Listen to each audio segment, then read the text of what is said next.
Once upon a time, in a white castle deep in the mountains, lived a princess who never smiled. At least, that's what the book says. Back in the real world, Miharu is living a much louder story, currently drowning in the chaos of a living room that looks like a toy factory exploded. The TV is blaring the latest episode of White Braver while the kids treat the sofa like a stunt ramp. Rio and Ruri are in full hero mode, their eyes glued to the pure white hero on screen until Miharu reaches for the one thing that can end their reign of terror: the remote. The screen goes black, and the peaceful morning instantly dissolves into a war zone. Miharu stands in the center of the storm, a toothbrush clamped between his teeth and the remote held like a smoking gun. To Rio and Ruri, he's not the loving older brother anymore. He's the arch nemesis who just murdered their morning joy. Nini switched off the TV. They scream, their little faces twisted in pure betrayal, but Miharu doesn't have time for a diplomatic solution. "Hurry up and get ready," he commands through a mouthful of minty foam. His mom barely manages a "Miharu, sorry," before vanishing out the door, leaving him alone with the chaos. He's the commander, the chauffeur, and the cleanup crew all in one. "Rio, Ruri," he calls their names, like a roll call for a mission they're already failing. Miharu's life as a high schooler is currently on hold. Ever since his parents got busy, he's been the primary officer of the toddler patrol, trading after-school clubs for hand-holding and nursery gates. It's a lot of effort for one guy, but he doesn't have much of a choice. The payoff is the way they wave goodbye, pure, toothy sunshine that makes the exhaustion almost worth it. But as soon as he steps onto the high school campus, the world shifts. His friend is already hovering, dangling the ultimate teenage lure. "Are you going for today's mixer?" Miharu doesn't even blink. Nope. He's got laundry and a stack of juice boxes waiting for him. His friend tries the guilt trip, claiming they're a man short, but Miharu knows his place at the bottom of a sibling pile-on. His friend sighs, looking over at the girl who defines the social climate of the entire school, Yuki Mizudori. She sits there like a statue carved from diamond, beautiful, untouchable, and perfectly expressionless. She's popular as ever, but her guard is a mile thick. She looks like she stepped out of a fairy tale, but there's zero magic in the way she shuts people down. They call her the Ice Princess because she doesn't just reject invitations, she freezes the air in the room. Miharu watches from a distance, just another common folk who hasn't even said hello. A heavy hand lands on Miharu's shoulder. His friend tells him not to let his youth slip away, just taking care of kids. Miharu offers a weak smile. He's a high school boy. Of course he's interested in romance, but his schedule is booked solid by a 4-year-old. Back at home, the fairy tale book is back out. As Miharu reads about the princess who never smiles, his eyes drift to the illustration. Why does it look exactly like Mizudori? His train of thought is derailed by a literal train of children. Snow kick. Rio's foot connects with his ribs before he can even blink. Suddenly, he's the villain. There you are, the bad guy. The kids are relentless, demanding he die a dramatic hero play death while he's just trying to survive the night. He doesn't have the time or the cardio for this, but the kids aren't taking "I'm tired" for an answer. Dinner is a plastic container of eats while the kids graze like sleepy cattle. Between the baths and the bedtime stories, Miharu finally hits a wall. By the time his mother gets home with a quiet "I'm back," he's already fast asleep, his head resting on the table in the silence he fought for all day. The next day after school, Miharu finds a stowaway in his bag, Rio's toy snowflake wand. He looks around the empty locker room, a mischievous spark hitting his brain. Shine on the snowfield, Snow White. He strikes the pose, wand held high, a perfect parody of the kid's favorite show. Just kidding. The silence that follows is loud enough to shatter glass. Mizudori is standing right there, her eyes wide as she witnesses the school's most responsible guy playing magical girl. Ice. Miharu's soul practically leaves his body. He begs her to laugh, to mock him, to do anything but just stand there staring at his toy wand. She doesn't laugh. She moves in closer, way too close, and looks him dead in the eye. "You're good at it," she whispers. Miharu's brain short-circuits. Not only does she know his name, she knows the show. Do you like White Braver? The girl who never shows emotion is finally thawing, and it's terrifying. Miharu tries to explain the proper Snow White arm position, his face burning. It's the weirdest conversation of his life. But as the school bell rings, she turns to leave with a quiet "thank you." He's left standing in the locker room, wondering if he just hallucinated a whole personality for the school's idol. On the walk home, the kids are buzzing about their friend Rei-kun. Apparently, Rei's sister is absolute garbage at superhero play. Miharu listens to their critique of some poor girl's acting skills, feeling a strange sense of solidarity. It's tough being the only adult in the room when the room is full of heroes. They stop in front of a house, and the kids scream the last name like it's a victory cry, Mizudori. The door opens, and there she is.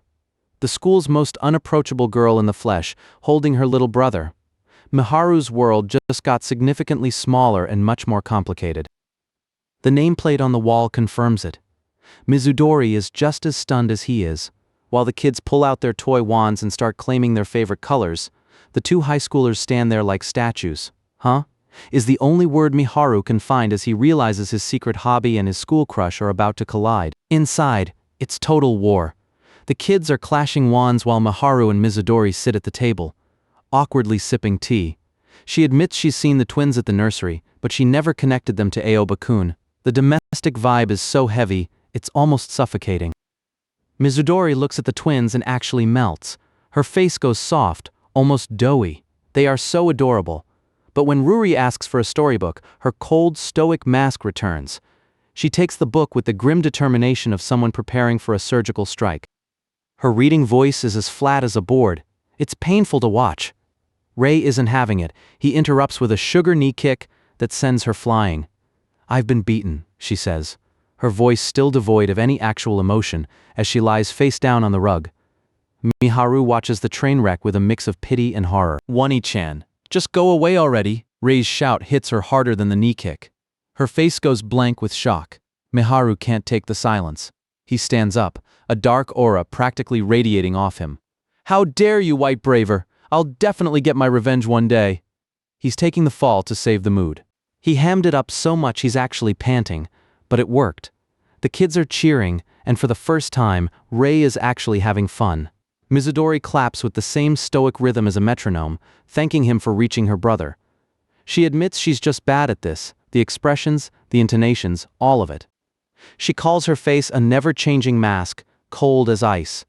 She was ridiculed for it in the past, so she just stopped trying. But she doesn't mind the Ice Princess label as long as she can make Rei smile. Miharu looks at her and sees the same exhaustion he feels every morning, just hidden behind a different wall. She pokes her cheeks, trying to force a smile for him. It's awkward, it's adorable, and it makes Miharu's heart skip a beat. As the sun dips, she asks what they usually do for meals.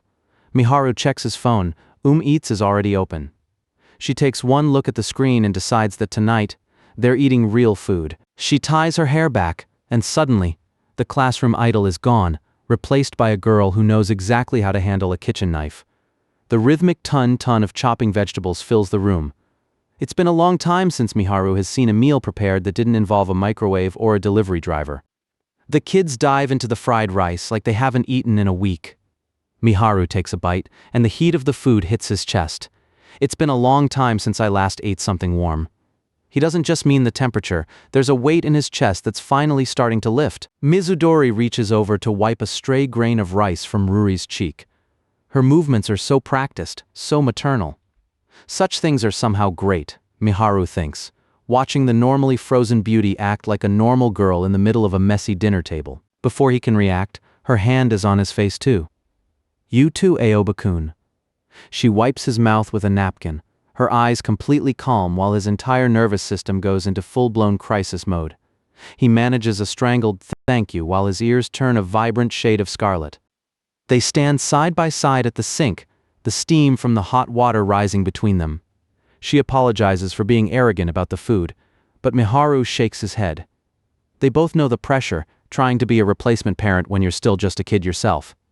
It's a sore spot they both share. Miharu tries to lighten the mood, joking about her wife potential, and then immediately regretting it. To cover the shame, he strikes another hero pose, transform, waving a dish towel like a cape.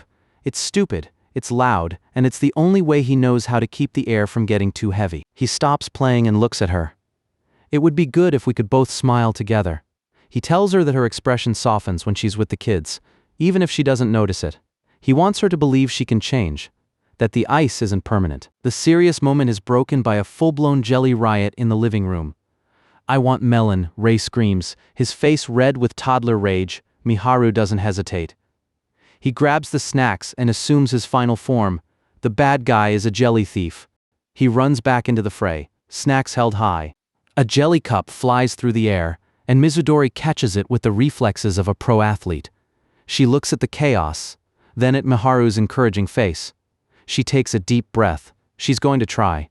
She's going to be more than just the girl who watches from the sidelines. Only good kids will have dessert. Everyone, get along together. Her delivery is still a little stiff, but the intent is loud and clear. Ray freezes, his eyes wide as saucers. Bring it on, he yells, finally seeing his sister as part of the game instead of just the audience. They play until their lungs burn. It's messy, it's loud, and the floor is a disaster zone. But the sound of the children's laughter is the only thing that matters. Miharu leans back against the wall, his hand resting on the carpet, completely spent. Miharu and Mizudori end up lying flat on their backs, staring at the ceiling as they catch their breath. The kids are in the corner, finally quiet. "I'm glad," she whispers, a tiny, genuine sound that hits Miharu harder than any snow kick ever could. Miharu turns his head and stops breathing. There, on the floor, his aloof classmate is smiling. It's not a forced pose or a polite mask. It's a soft, radiant bloom that transforms her face into something he's never seen before. He stares, his heart hammering against his ribs, unable to look away. "H! Ray's scream could peel paint off the walls." He's pointing at her like he's seen a ghost. "Ni-chan, you smiled." Mizudori panics, her hands flying to her lips as if she could tuck the expression back in. The secret is out, and her reputation for being emotionless is officially compromised. "Am I smiling?" she asks, her hands still covering her cheeks. She looks at Miharu for confirmation, but he's just as dazed as she is. The storybook framing returns, a prince from an unknown country, and his small people have finally made the princess of the White Castle show her heart. At the front door, the atmosphere has shifted. Miharu slips on his shoes, ready to take the twins home. "Thank you, Mizudori," he says, but she interrupts him. She should be the one thanking him. He's just an attendant of the small people, but tonight, he felt like something more. "Would you come again?" The words stop him in his tracks. Her hand is on his backpack, a soft grip that keeps him from stepping out into the night. Miharu turns back, his heart racing. The girl who usually keeps everyone at a distance isn't letting him go just yet. "I want to smile even more. I want to smile in front of the people important to me." She's being vulnerable, dropping the act completely. The moon hangs high above them as they stand in the doorway, a shared promise beginning to take shape in the cool night air. The light from the hallway catches her dress, making it look like a white gown. She reaches out a hand, her expression intense and pleading. "Would you make me smile?"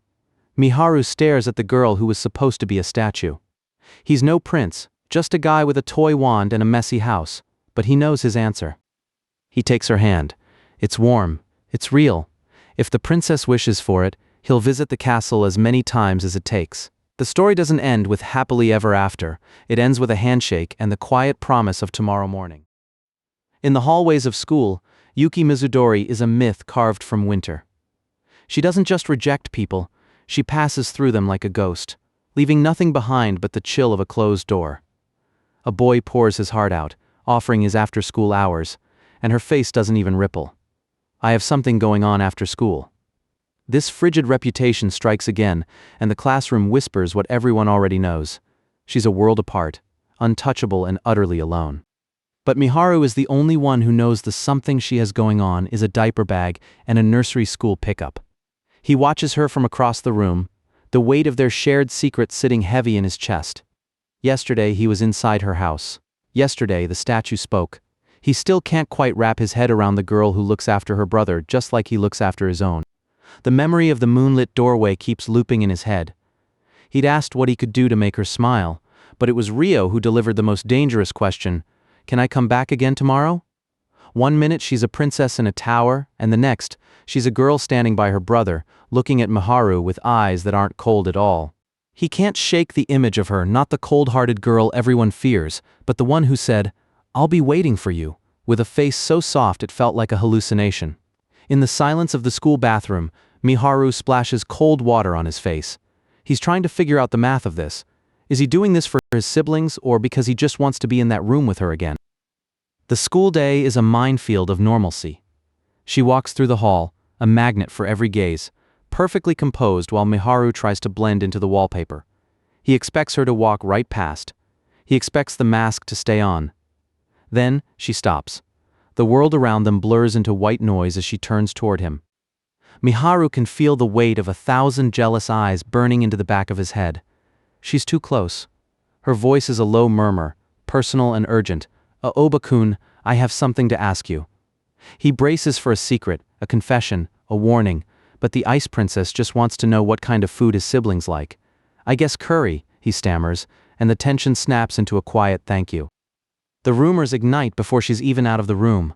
Miharu feels the social hierarchy shifting underneath his feet, but he throws a desperate smoke bomb into the conversation. He claims she was just telling him the teacher was looking for him. He plays the fool, stretching his arms and grinning while his classmates breathe a sigh of relief. They aren't a match. Of course not. That's the lie he has to live to keep their afternoons safe. He stands before the nameplate on the gate, wondering if he's really allowed in this sanctuary. But the door opens, and the quiet is vaporized by a chorus of tiny voices. Today isn't about status. It's a play, and Ruri is the director. Today we will be doing anything Ruri-san wishes. The prompt is simple. Draw a lot. Find your fate. Miharu looks at the slip of paper in his hand. Classmate? Friend? The kids have a different idea.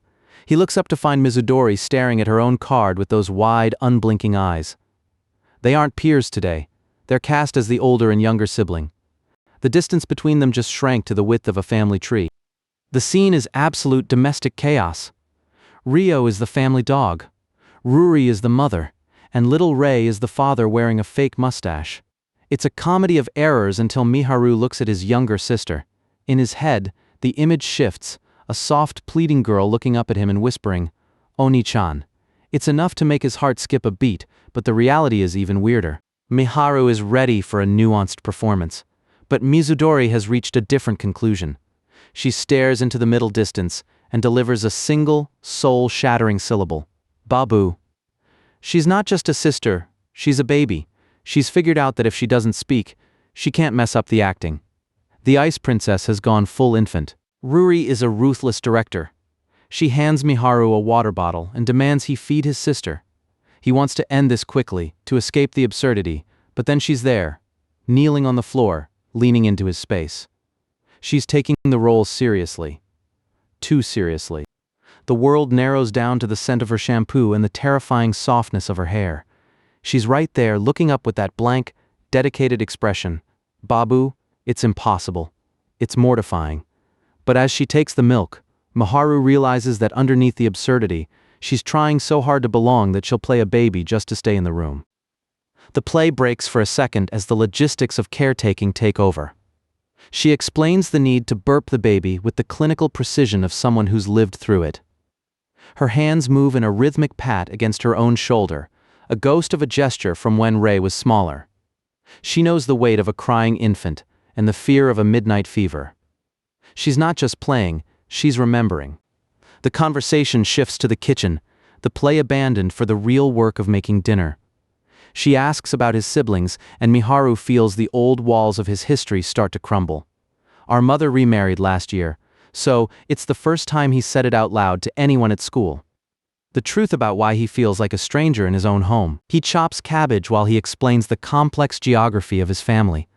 The sitter they almost hired, the parents who work late, and the choice he made to stand in the gap. He didn't know his siblings as babies, but he knows them now. And that's the only thing that matters. He's the anchor, and he's finally finding someone who understands the weight of the rope. He looks back at the notes his mother used to leave, warm up before eating, and the lonely hours he spent in a quiet house. He used to resent her for it, but now he only feels respect. She earned the money by herself. She kept them afloat, and he decided right then that his siblings would never have to know what that kind of silence feels like. I don't want them to have lonely thoughts of no one being by their side. He says it with an intensity that surprises even him. He's laying his heart bare in front of a girl who was a stranger 48 hours ago. He expects a polite nod, but she just stands there, her hands still, absorbing the sheer weight of his honesty. She turns to him, and for a second, the mask is completely gone. I'm starting to think that you're more and more of an amazing person. It's not a line from a play, it's a realization.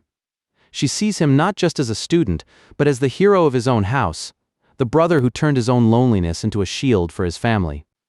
He tries to brush it off, to return the compliment, but she won't let him. You're a good older brother, Aoba-kun. They stand in the quiet glow of the kitchen, two people who have spent their lives looking after others, finally looking at each other. It's a moment of profound recognition, a handshake of the soul. Dinner is a revelation. It's not the curry he suggested, it's croquettes, his absolute favorite. He's so busy being happy that he almost misses the envelope she slides across the table. It's the food expense for the last 2 days. Even in this budding intimacy, she's holding on to the rules, trying to keep everything proper. He can't accept the money. It feels like a transaction in a place that's becoming a home. But it forces the question he's been terrified to ask, is it okay for me to be here? He's a high school boy in a house with a girl who has a reputation to protect. He's worried about the world outside these walls while she's just trying to figure out what's inside them. He tries to explain the social math. A normal classmate wouldn't be here this often. If the school finds out, the Ice Princess legend will shatter into something far more complicated. Her reputation will drop. She looks at him, genuinely confused, as if the concept of social standing is a foreign language she forgot how to speak. She leans in, and the air leaves the room. You're just a normal classmate. She repeats his words, but the way she says it makes them feel like a lie. She's challenging him to look closer, to see the girl who invited him in. Then she drops the bombshell. What are we? It's a cliff edge, and they're both looking over. The silence stretches, heavy and lethal. She doesn't turn away, she just speaks, quiet and devastating. I don't make things that they like for people I don't really care about. He freezes. It's not a threat, it's a confession delivered with the force of a landslide. She'd asked Ray. She'd done the detective work. She didn't make curry because it was easy, she made croquettes because they were his. I wonder if I made you happy. She looks at him, searching for the answer, her heart on her sleeve and the Ice Princess nowhere to be found. Miharu faceplants into the table, a muffled groan escaping him. It's too much. The girl he admired from a distance didn't just notice him, she went out of her way to feed him. Every worry about reputation and school rumors just vaporized. It makes me happy. He's blushing so hard it probably hurts, but he's never felt more alive. The emotional landslide is interrupted by the patter of small feet. The little ones are back, holding out fresh pieces of paper. They aren't done with their play yet. Miharu takes the new card, still vibrating from her confession, wondering how much more his heart can take. He flips the paper over. Father. He looks at hers. Mother. The siblings are giggling, whispering that they looked like newlyweds while they were making food together. The play just got an upgrade, and the siblings' excuse just went out the window. You babies shouldn't be teasing high schoolers. Miharu's shout is pure panic, a desperate attempt to reset the room before he explodes. But in the corner, Yuki is looking at the card that says Mother. Her expression is soft, contemplative. The play might be over, but the question remains, what is he to her? The father and mother cards sit on the floor, a quiet prophecy of what might come next. Back at school, the domestic warmth of the Aoba household feels like a fever dream compared to the frozen halls where Yuki Mizudori reigns as the school's unapproachable monarch. Miharu decides to draw a line in the sand. He sets 3 non-negotiable rules for their visits. Prioritize the kids above all else, keep the finances for food fare, and most importantly, rule number 3, do not talk about the younger siblings at school. To the rest of the world, Yuki is an untouchable idol. If anyone notices the father and mother of the weekend are actually these 2 classmates, their peace is as good as dead. Fate, however, has a cruel sense of humor. The teacher announces the results of the seating lottery with a cheerful "It was decided by lottery, so don't complain." And just like that, Miharu's wall of privacy crumbles. He is sitting directly next to the princess. The envy in the room is thick enough to choke on. A classmate leans in with a venomous "You're lucky," while another student, Mikage, collapses under the pressure of the proximity. I've admired you for a while, he stammers, effectively marking the territory Miharu is now forced to inhabit. Kuwano-san explodes into the scene with a desperate plea. Please teach me about toner. Yuki handles the outburst with her trademark stoicism, admitting she just uses her mother's brand. It's a normal conversation, but the air around them is buzzing with the threat of discovery. Class begins, but Miharu's domestic life has already sabotaged him. He reaches into his bag for a textbook and pulls out a monster encyclopedia instead. His internal scream is deafening as the teacher tells him to share with his neighbor. The hero of White Braver just got caught with his fanbook at the worst possible time. Miharu buries his face in his hand, feeling the scorching gaze of every boy present in the class.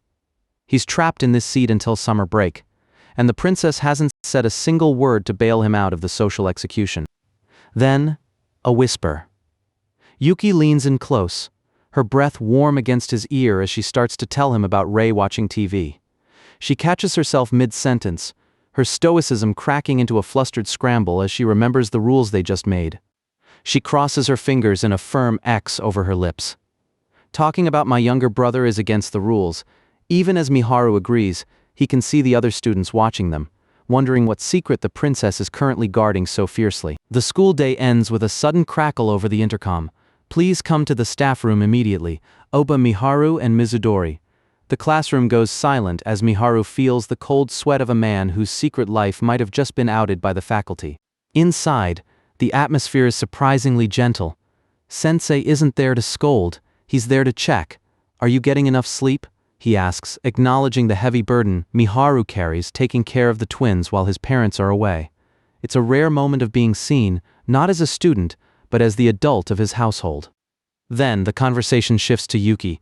Sensei lets it slip that her mother is hospitalized, leaving her to care for Rei entirely on her own. She's also taking care of her younger sibling by herself right now. The information hits Miharu like a physical blow. She isn't just busy, she's drowning in the same silence he used to live in. When Sensei asks if there's anyone she can rely on, Yuki hesitates, her silhouette framed by the office windows. She won't say the name, but her silent "I can't tell" tells Miharu everything he needs to know about the bridge they've built between their homes. The stoicism is gone. In its place is a look so vulnerable it makes Miharu's lungs burn. It's someone I trust very much. It isn't just a rule anymore, it's an anchor. And before the gravity of it can settle, Miharu is bolted for the door, shouting that he has to go pick someone up too. He turns back at the threshold, his face glowing with a new, fierce resolve. I have someone like that too. Someone I can rely on. Sensei watches them go with a knowing smile, seeing the nice look on a boy who finally found a partner for the weight he was carrying alone. His legs are moving before his brain can catch up. He regrets not asking for her contact info, his mind racing with everything she didn't get to say during class. The simple truth stops him in his tracks. I want to talk to her. He finds her standing by the school gate, a solitary figure framed by the afternoon sun. The girl of frost looks less like an idol and more like a girl waiting for a friend. Their eyes meet, and the noise of the street fades into the background. Rule number 3 is officially dead. They pick up the kids together, the children's cheers of "let's go home," washing away the tension of the school day. For a few blocks, they aren't students hiding a secret. They are exactly what the kids called them, father and mother heading home. But the bubble bursts with a sharp, familiar command. Wait a minute. Kuwano-san is standing there, her eyes blown wide with a mix of shock and interrogation. She points a trembling finger at the two teenagers currently failing to act like strangers. I want an explanation of what's going on. The secret is out, or it's about to be shredded by Kuwano's trembling, accusatory finger. Miharu's heart is doing gymnastic floor routines while Kuwano leans in, eyes wide and demanding. I want an explanation of what's going on. But the interrogation hits a wall when Rei looks up with big, curious eyes. To a kid, there are no secrets, only new friends and potential princes from the future. Panic turns into a full-blown fan club meeting. Kuwano isn't just shocked. She's overwhelmed by the sheer, unadulterated cuteness of the siblings. Her cold, distant reputation doesn't stand a chance against a kid's smile. They retreat to the park, the heavy interrogation replaced by a hushed, frantic briefing on how all these kids ended up at the same daycare. Turns out, the class detective has a soft spot of her own. Kuwano scrolls through her phone, showing off her sister's makeup experiments, while the world feels a little less like a courtroom. Yuki listens, her hands clasped, looking every bit the untouchable idol until the topic turns to shopping. The aloof school beauty gives a small, polite decline. Her after-school hours aren't for cosmetics. They're for the little boy waiting for her. Rei doesn't care about school reputations or clean laundry. He just wants a castle. Kuwano watches, horrified, waiting for the princess to recoil from the dirt. Instead, Yuki stands there, dead serious, ignoring the risk to her pristine pleats. When asked if her uniform will get dirty, she just blinks. Yeah, it will, and then she steps into the sand anyway. The visual is absurd. The school's most distant beauty is currently crouched in a sandbox, patting down wet dirt with clinical precision. Miharu watches the legend crumble in real time. Kuwano can hardly believe it. All girls have a princess dream, right? But the girl in front of them isn't acting out a fairy tale. She's just being a sister. Rei presents his masterpiece, a perfectly round mud dango glistening with effort. Yuki looks at it, her expression still as stone, but the way she stays at his level says everything. The princess isn't on a throne, she's in the trenches, witnessing the birth of a dirtball empire. Kuwano's gaze drifts back to middle school. Before the makeup, before the interrogation, she was just a plain girl in glasses, lost in a sea of exam papers. Then she saw her. Yuki Mizudori, walking through the venue like a creature of light. It wasn't just beauty, it was a standard of perfection that Kuwano spent years trying to chase. Beautiful, pure, and terrifyingly distant. Kuwano had convinced herself that becoming friends with someone like Yuki was impossible, that she would only taint the princess's image. She's been watching from the sidelines for years, keeping the admiration behind a wall of glass, never realizing the girl behind the legend was just as human as she was. The silence of the park is broken by a soft, wet thud. The mud dango Ri's pride and joy splits clean in half against the sand. The air leaves the circle. Ri freezes, his eyes welling up as his masterpiece turns back into dirt. A small tragedy in a sandbox, but the look on Yuki's face suggests she feels every bit of that break. Ah! Kuwano panics, desperate to fix the moment, but Yuki is already moving. She reaches out, her hand steady as she offers her own mud ball to the stunned boy. Then she turns that hand toward Kuwano. It's the first time they've really touched skin against skin, dirt against dirt. Kuwano's brain short-circuits. The princess is actually touching her. The mask doesn't slip, but the voice behind it is raw. Yuki looks at her dirt-stained hands, then up at the classmate she's barely spoken to. The confession is quiet and heavy. I'm not very good at smiling. She knows the image she projects, the cold princess, but the reality is just someone who doesn't know how to bridge the gap. She explains that someone told her it's okay to leave things as they are, but she couldn't accept that, not when it comes to her brother. Even if her laughter feels forced or her face feels stiff, she wants to do something for him. She strives to be more than a statue in his life, she wants to be a participant. Yuki looks directly at Kuwano, her eyes shining with a quiet, fierce determination. I want to do it together with him, even if it means ruining her uniform, her reputation, and her composure.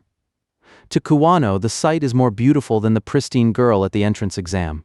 This isn't a princess, it's a hero. The emotional dam breaks and turns into a literal sandstorm.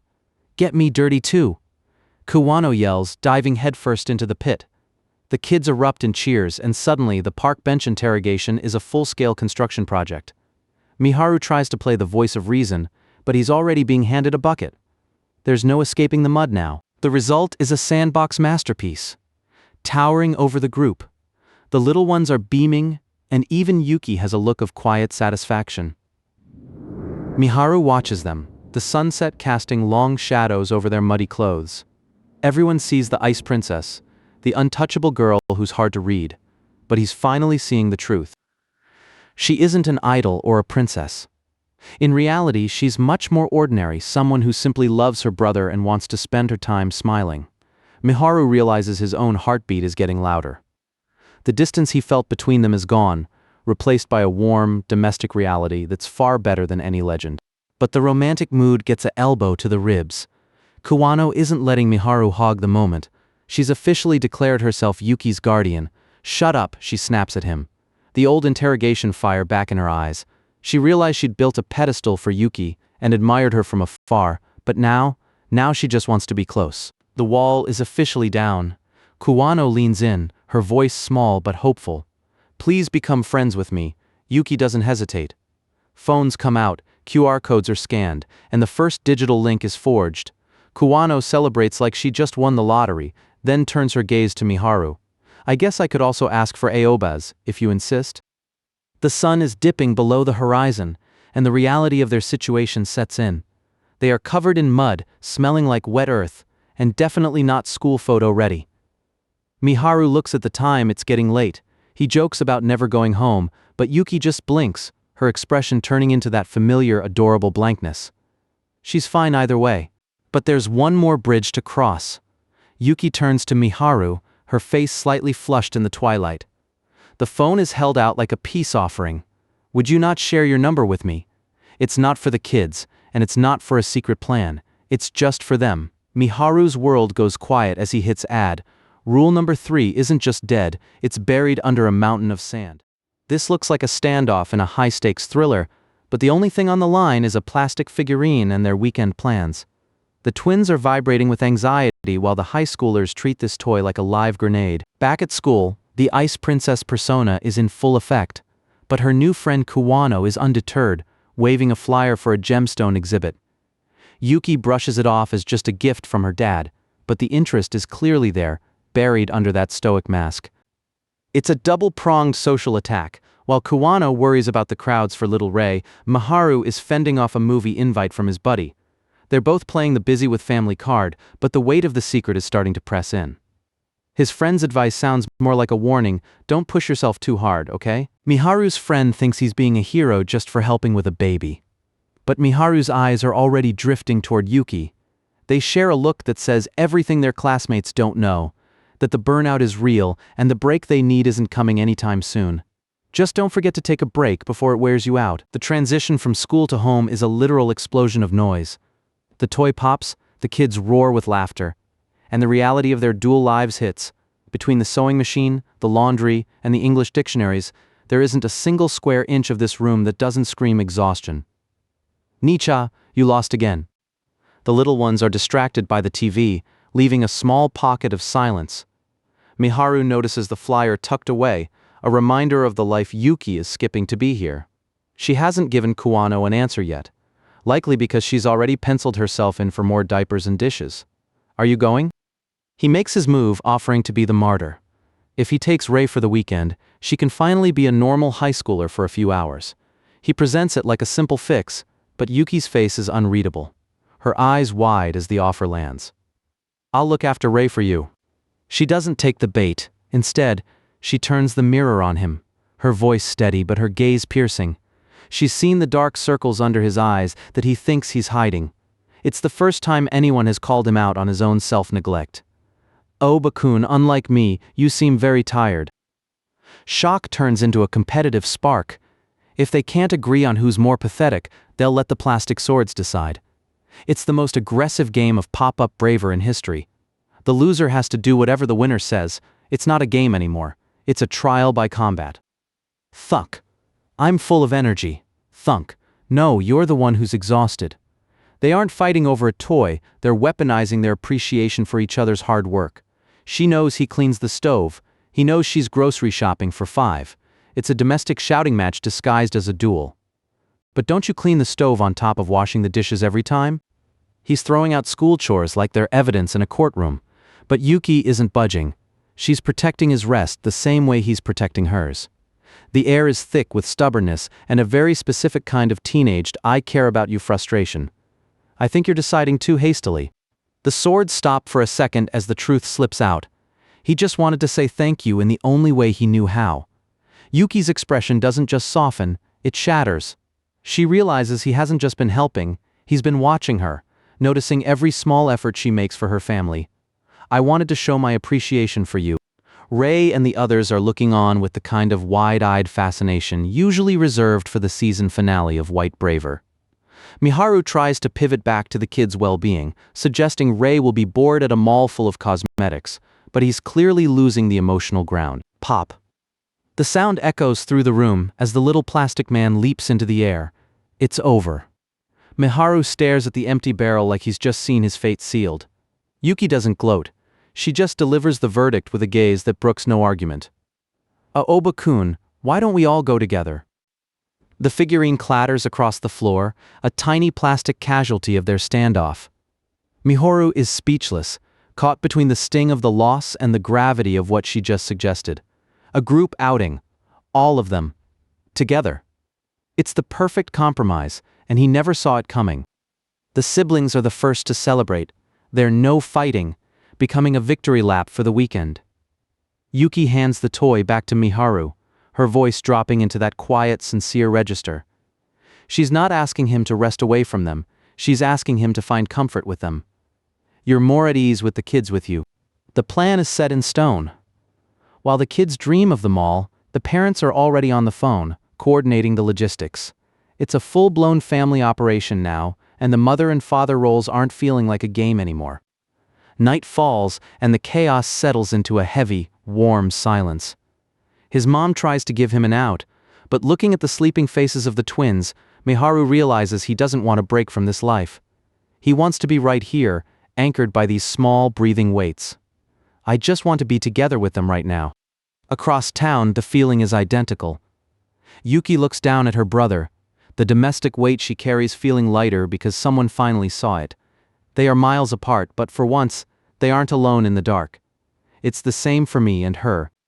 The peaceful moment lasts exactly until his mom opens her mouth. Go have fun on your date, okay? He's ready to argue until his phone dings. A message from Yuki. One simple sentence that sends his heart into a tailspin and his brain into full-blown denial. It's not a date. Deep in a white castle lived a princess who forgot how to smile. It sounds like a fairy tale, but today, the castle is a shopping mall and the princess is running late. Miharu stands by the entrance, two high-energy siblings in tow, wondering if his heart can handle the sheer awkwardness of what's about to happen. Then she appears.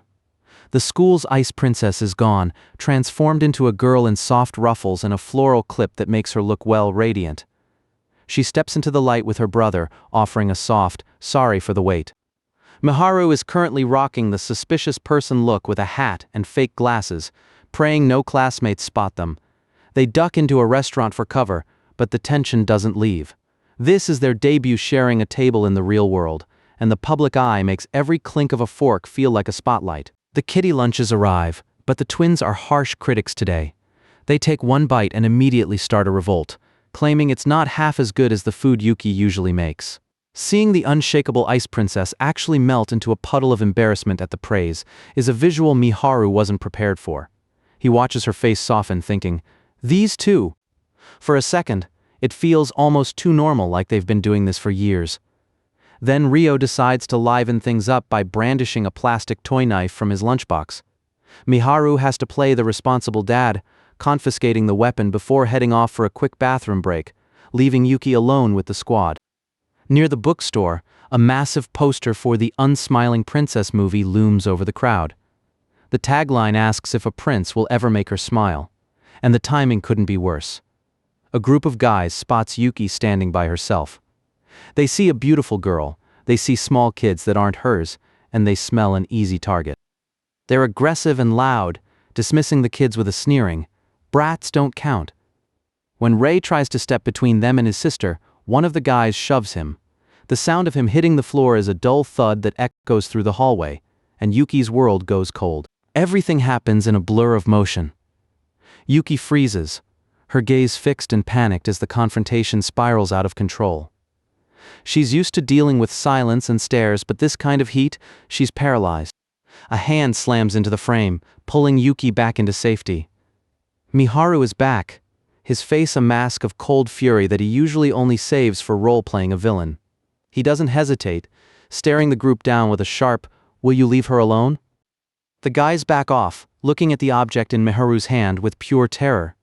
He's wielding that plastic kiddie lunch knife like he's ready to use it, and the bluff works perfectly. They scatter before they can realize it's just painted silver. Miharu doesn't wait for a round two. He scoops up the twins and signals for an immediate extraction.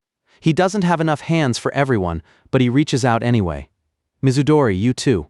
He grabs her hand, firm and warm, pulling her away from the mess. It's a clumsy, desperate dash, but in this moment, they're the only ones who exist in the crowd. They catch their breath at a gemstone exhibit, the air finally returning to their lungs. The adrenaline ebbs away, leaving only a lingering tremor and the heavy reality of what just happened. Miharu looks at his shoes, the first one to break the silence with a quiet apology. Yuki bows her head, blaming herself for being so helpless, while Miharu is busy feeling like a weirdo for the toy knife stunt. But looking at the kids, still clinging to their legs, the tension snaps into a soft resolve. "We came all the way here," he says, adjusting his glasses. "So let's just have fun, okay?" In the dim light of the exhibit, the fake glasses finally come off. Miharu's gaze follows Yuki's back, feeling less like a hero and more like a simple chaperone for the little ones, and for the princess who still hasn't smiled. They stop in front of a sunstone. It's an unassuming gem until the light hits the inclusions inside, creating a warm, internal glow. Yuki stares at it, mesmerized. She whispers that it looks like its own little patch of sunlight. She turns her gaze to him, the comparison hanging in the air. "Ever since he started coming over," she says, "her house feels like it's been filled with that same light."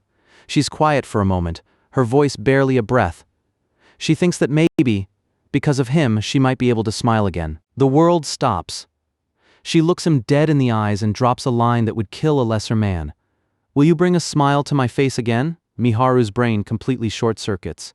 He flails, shouting that she's exaggerating, his face burning bright red as the children bump into them, forcing the moment to a crashing, awkward halt.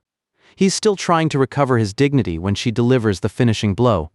She tells him to forget about the toy knife embarrassment, because to her he looked cool, just like a true prince. He covers his eyes, trying to hide the sheer volume of blood rushing to his face. It's too much. He's saved by the twins tugging at their sleeves, demanding they keep moving. He follows them like a zombie, his thoughts a chaotic loop of her voice calling him a prince. As they call it a day, Yuki doesn't let the distance between them grow back. She melts into that same soft expression from lunch, asking him to tell her what he wants to eat next time he comes over. The kids cheer, and for once Miharu doesn't have a rebuttal. On the way home, Rio drops the truth bomb. He says Yuki looked just like a princess, and Miharu looked like a prince. It's the ultimate validation from a kid who only sees things as they are. Miharu can only hide his face in his hand, the words sinking in deeper than he'd ever admit. The house is quiet, the twins finally asleep. Miharu sinks into a hot bath, but his mind is still back at the exhibit. He thinks about how he grabbed her hand without thinking, and then he sees it. The image of her smile, soft and genuine, cutting through the steam of the bathroom like real sunlight. He looks at his palm, wondering what expression was on her face beyond his reach. The words echo one last time, like a true prince. He sinks under the water, screaming into his hands, knowing he isn't going to forget a single second of this for a very, very long time. The memory of being called a prince is still warm enough to burn, but the heat crawling up Miharu's neck isn't just embarrassment, it's physical. The digital display on the thermometer doesn't lie, 38.2. He's bedridden, his head pounding in rhythm with a single, panicked thought, what a mess. While fifth period starts with the empty rattle of a vacant desk, the classroom rumors have already pegged him as a victim of the seasonal bug. But at home, Miharu is drowning in a different kind of guilt. He's tracing the sickness back to the crowd, the long bath, and the weight of a weekend that finally caught up to him. Even with a fever-fogged brain, his first instinct is to play the hero, bargaining for a few more minutes of rest before he has to pick up the kids. But at the preschool gates, the energy is already explosive. Ray leads the charge with a shout that echoes through the hallways. "Ni-cha's here." The girl, usually known for her cold composure, is out of her element, trying to manage a preschool pickup while her phone remains dead silent. No text, no callback, just the persistent digital purr of a call going to voicemail while she keeps her stoic mask pulled tight for the children. She takes the leap, her voice steady but her knuckles likely white as she introduces herself to Miharu's mother. Back in the apartment, Miharu is staring at the ceiling, lost in a haze of nostalgia and illness, convinced that the world around him must be a dream. The guilt of not calling his mother is nothing compared to the shock of waking up to 4 pairs of eyes staring at him. He's caught in the middle of a domestic takeover, the very people he tries so hard to protect now standing at the edge of his bed. She clears the room with a gentle authority, her phone call revealing a mother who is all too happy to have someone else looking after her stubborn son. As the door closes on the kids, Yuki turns her full focus back to the boy who doesn't know how to ask for help. Mizudori-san, do you like sweets? The silence of the room is heavy and soft. She sits by his side, her hand hovering before finally landing with a rhythmic, tentative pat on his forehead. It's an awkward, beautiful attempt at comfort, punctuated only by a quiet, shared breath. In the cold, quiet hollow of his fever, the loneliness he usually hides behind a smile finally starts to bite. It feels like it's been forever since someone was actually by his side, and then, through the dark, he hears it. A song? He opens his eyes to find her frozen demeanor has finally thawed, her eyes closed as a soft melody drifts from her lips. The sight is so impossible his brain can barely process the name. Mizudori? The song isn't just notes, it's a memory. She's echoing her mother, learning that a lullaby isn't a tool to make a child sleep faster. It's a way to tell someone they aren't alone when they feel lonely. She sits there in the dim light of his room, the song acting as a bridge between their two isolated worlds. He watches her, mesmerized, his feverish mind stuck on a single realization. Not only that, she's also... The magic of the moment is only slightly undercut by the fact that she's actually kind of bad at this. The nursery rhyme is clumsy and off-key, but it's the most beautiful thing he's ever heard. In the quiet, she leans in. I hope you get well soon. The tenderness is sharp with guilt. She blames herself for the cold, her apology whispered like a secret. Miharu doesn't want her regret, he wants her to understand.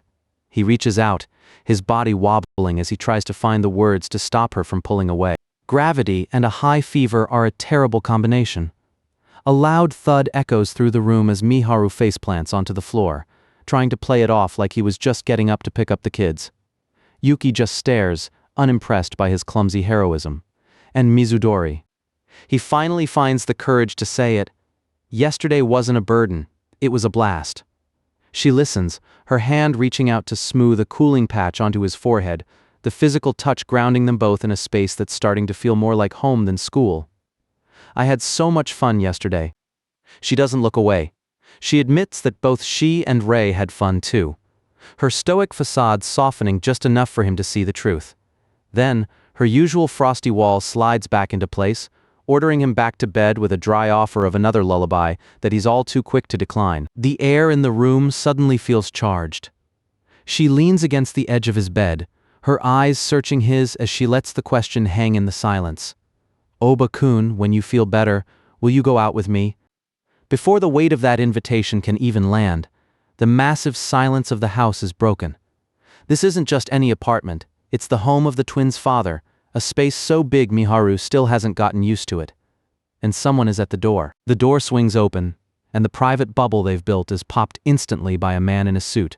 He looks at Yuki, then at the room, with a polite, terrifying curiosity. Nice to meet you. I'm the twins and Miharu-kun's dad. Miharu is finally coming up for air. The fever is breaking, the haze is lifting, and his first thought isn't about his own health. It's about Yuki, who just spent her afternoon playing nurse. He wipes the sweat from his brow, ready to send a thank you text, but the domestic peace is shattered by a figure sitting on the sofa. Hiromitsu-san is back, and the casual way he looks over his shoulder makes the room feel 10 degrees colder. I see you're back, Hiromitsu-san.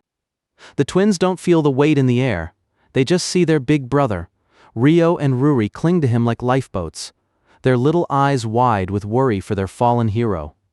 Miharu forces a smile, his hands finding their familiar place on their heads with a gentle shake that promises everything is fine. He apologizes for missing the pickup, his guilt for being sick competing with the intimidating presence of the man in the suit. The kids are shooed away, and the room goes from playpen to courtroom in a heartbeat. Hiromitsu-san doesn't raise his voice, he just lets the facts do the screaming. He pulls out the midterm results like a warrant for arrest. Miharu braces himself, his eyes dropping as the number hits the table like a lead weight. Out of 187 people, 125th. Hiromitsu puts on a polite smile, but the words underneath are a threat to Miharu's entire way of life.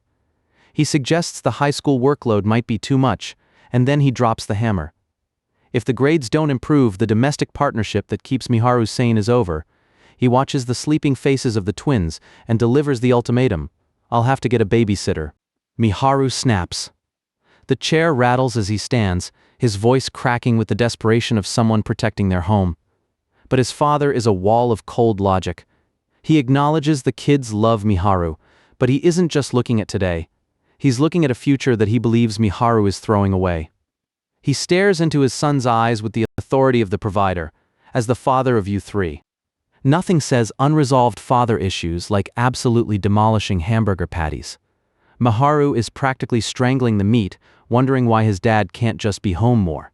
Beside him, Yuki is the picture of calm, watching the chaos with a flat expression. She mentions that since her mom is a teacher, she's used to turning her house into a study hall, but she hasn't yet realized the gap between her world and his. Miharu asks the question like a man walking toward a guillotine. He's 125th. Surely she's, what, top 50?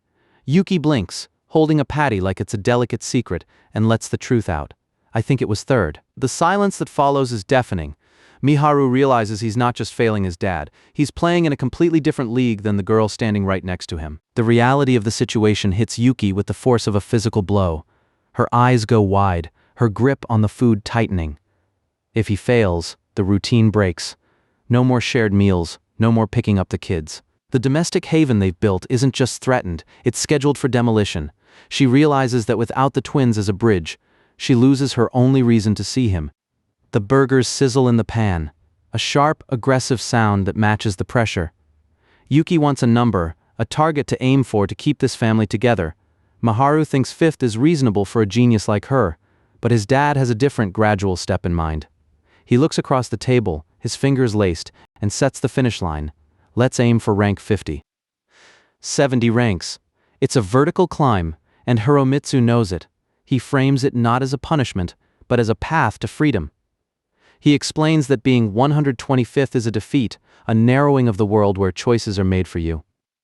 Miharu listens, the sweat returning to his temples, as his father offers a terrifying kind of autonomy.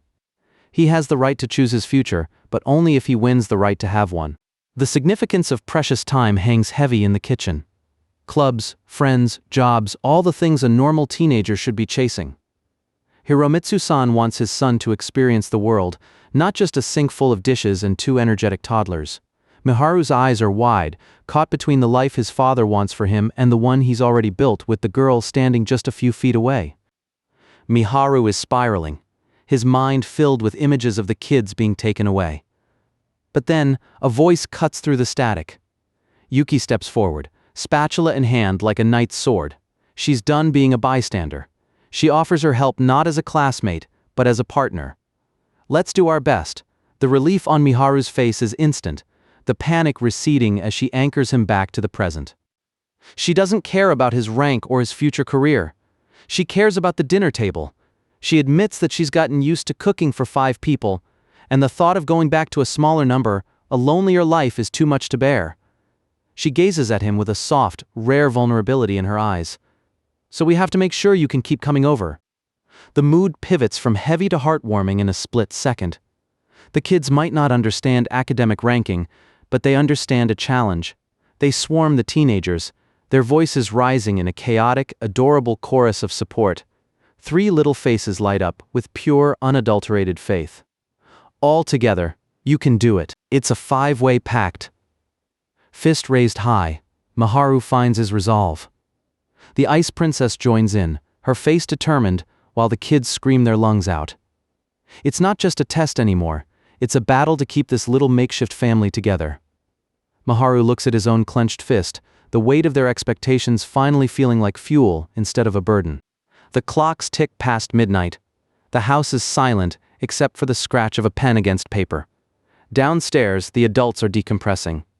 Hiromitsu-san stares into the distance, the tough role weighing on him, while his wife, or perhaps the woman helping the family, offers him a beer and a bit of grace.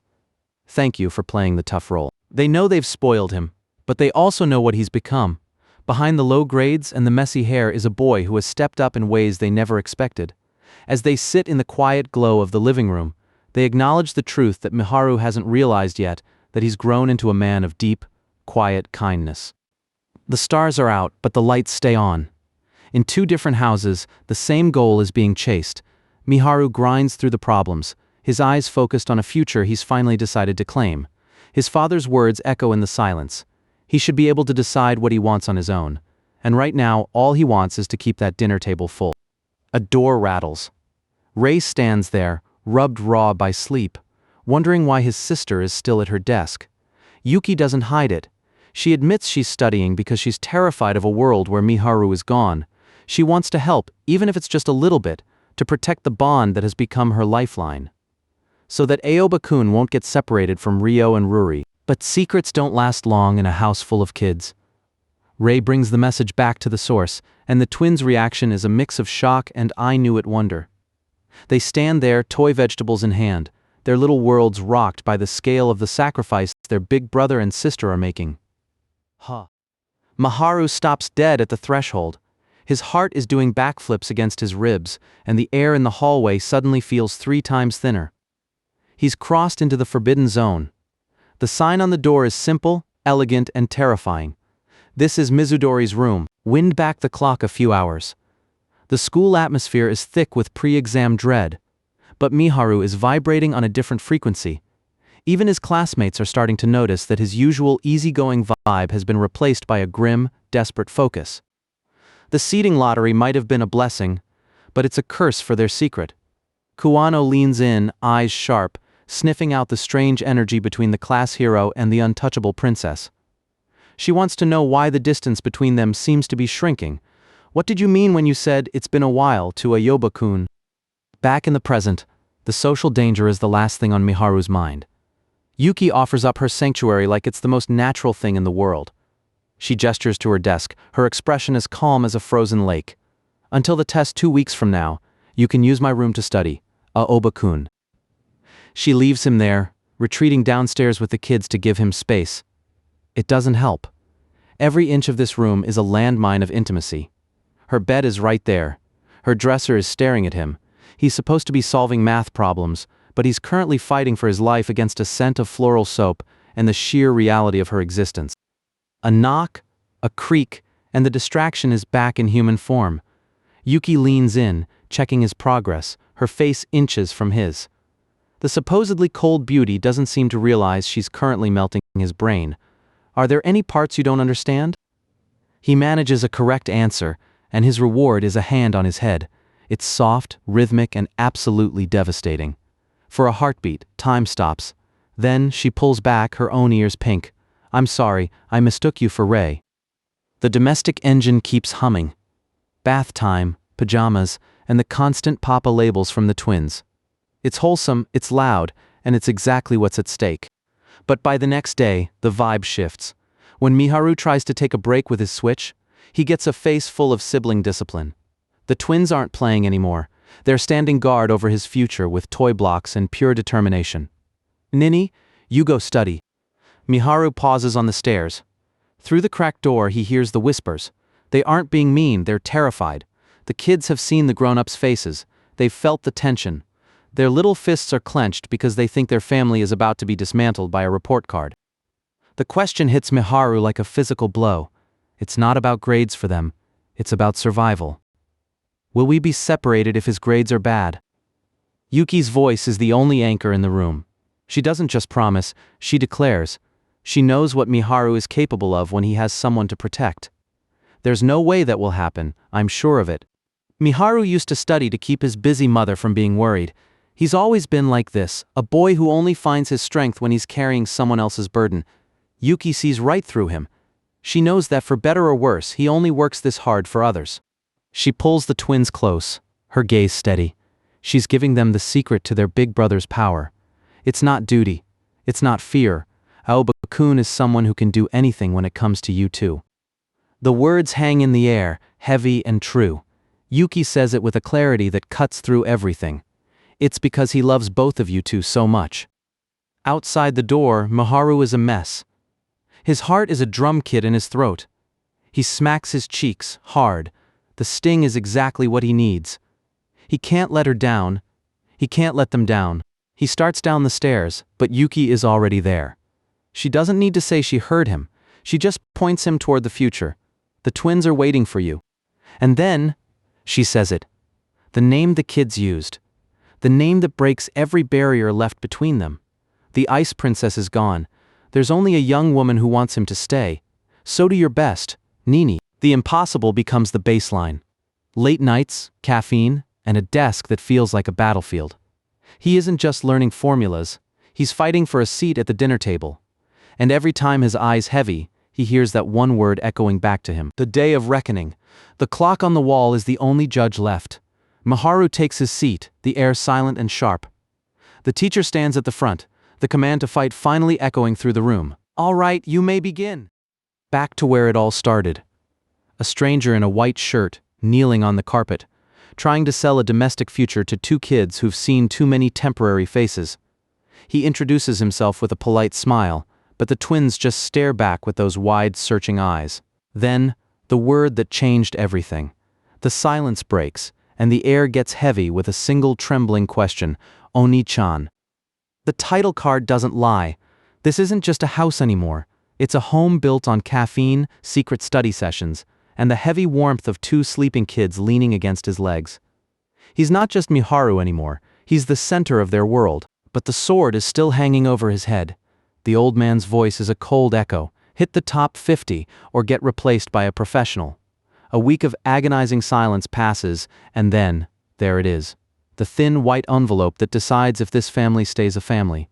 The twins aren't looking at the grades, they're looking at his face, waiting for the verdict. Miharu takes a breath, hands steady at long last, after days of tension. He slams the paper down on the table like a winning hand. The numbers are black, bold, and beautiful, 854 total score. Rank 38th. The twins just blink, the math not quite catching up to the moment yet. Chaos in the living room. The kids are panicking because 38 is lower than 50, and in kid logic, that's a disaster. Miharu has to explain the leaderboard while Yuki watches, her stoic mask finally cracking into something soft. She steps in to deliver the only stat that matters. That means you three can stay together. The dam breaks. It's not a quiet cry, it's a full-on, snot-nosed, gua-level explosion of pure relief. All that hidden fear, all that tough attitude they've been putting on, it all washes away in a flood of tears. Even Rei is losing it. Miharu just stands there, stunned by the sheer volume of their love. Miharu watches them, his own eyes stinging. He kept them safe.